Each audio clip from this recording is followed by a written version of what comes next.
Okay. For the Book Broads today, I'm here with hockey dad, Bob McKenzie, who's written a book called Hockey Dad, True Confessions of a Crazy Hockey Parent. Bob, thanks for talking to the Book Broads today. My pleasure. Tell me, why did you write this book?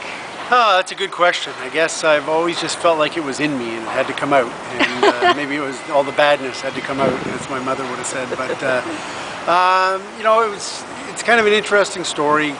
Obviously, hockey in Canada is a huge passion. Hockey in Canada is a huge part of my job.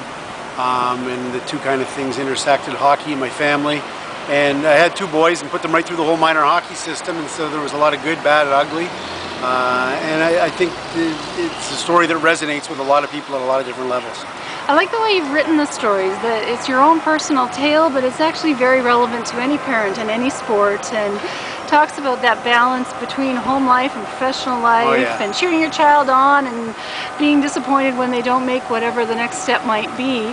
Do you see some parallels between that and other kinds of kids' activities, say theater or music? Yeah, absolutely, and I'm not involved in those, but I imagine it's the same. You know, although hockey in Canada probably takes on a little different dimension than almost anything else, but you know, you can have the good, the bad, and the ugly of tap dancing and piano and swimming, and take your pick.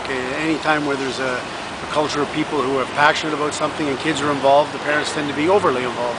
Absolutely. Any time for a quick anecdote, a little story from the book that we might share with our podcast viewers? Yeah, sure. This is one, you got to realize your kids are different. I got two boys. Michael's a 23-year-old now. He's still playing hockey on a hockey scholarship. My son Sean had to pack hockey in when he was 14 years old, competitive contact hockey, because he had some concussion problems.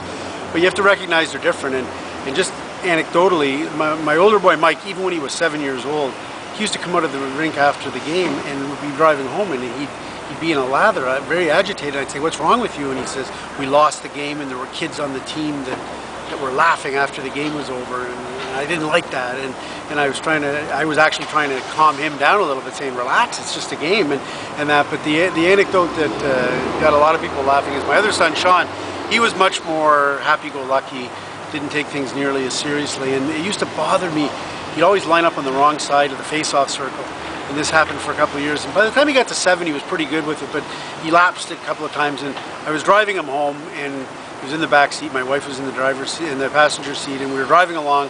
And I'm looking in the rearview mirror at him, and I'm saying, "Sean, I know you're not like Mike. I know you don't take it as seriously as him. I understand all that, but you got to do me one favor, and you got to line up on the right side of the face-off circle. It's driving me nuts. You got to do this for me."